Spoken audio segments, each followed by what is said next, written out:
ఎలా ఉంది? రక్కి రక్కి రక్కి నువ్వేనా కవ్వాసాకి బండి వేసుకొని సౌండ్ ఇస్తా అంటే మెకానిక్ చేసిన సౌండ్కి జర్ర జర్ర జర్ర జర్ర అని ఆ సౌండ్ వచ్చిందనమాట.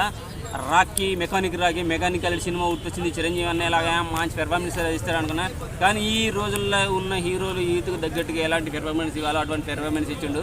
మెకానిక్ రాకీగా సక్సెస్ అయ్యండి. విశ్వక్సేన్ చాలా బాగా అనిపించేస్తుంది. ఇంటర్వ్యూల వరకు మాత్రం జస్ట్ కామెడీ భయ్య, జస్ట్ కామెడీ 100% చెప్తున్నా. ఎవరు వచ్చేమనుకున్నా సరే ఇంటర్వ్యూల వరకు మాత్రం జస్ట్ కామెడీ, హ్యాపీగా నవ్వుకుంటాము.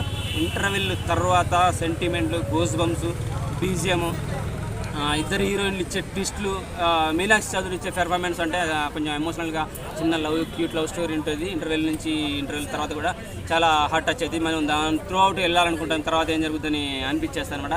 ఇంకో హీరోయిన్ అనేది ఆమె ఇచ్చే ట్విస్ట్లకు అయితే రచ్చ అయితే కోపం అవుతుంది, కొట్టే అనిపిస్తుంది, కొరికే అనిపిస్తుంది, చంపే అనిపిస్తుంది అనమాట. అంత మోసం చేస్తాను అనమాట హీరోని. చాలా బాగా అనిపిస్తుంది. కానీ హీరోనే వాళ్ళని మోసం చేస్తున్నాడని మనకు అసలు తెలియదు. అంటే ట్విస్టులు కొన్ని ఊహించేస్తాంగా, మన ఊహలకు అందరిని ట్విస్టులు ఉన్నాయన్నమాట. లాస్ట్కి ఎవరైతే మోసం చేయాలనుకుంటారో వాళ్ళని మోసం చేసేస్తాడు హీరో. సూపర్గా ఉన్నది.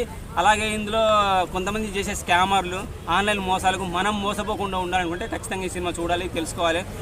మనం చచ్చిన తర్వాత, తల్లిదండ్రులు చచ్చిన తర్వాత మీకు అవి వచ్చినాయి, ఇవి వచ్చినాయి, కోట్లు వచ్చినాయి, లక్షలు వచ్చినాయి, ఇన్సూరెన్స్ వస్తుంది. మిడిల్ క్లాస్ లాగానే ఉంటుంది. మిడిల్ క్లాస్ వాళ్ళకు బాగా నచ్చుతుంది, వాళ్ళు చూడాలి.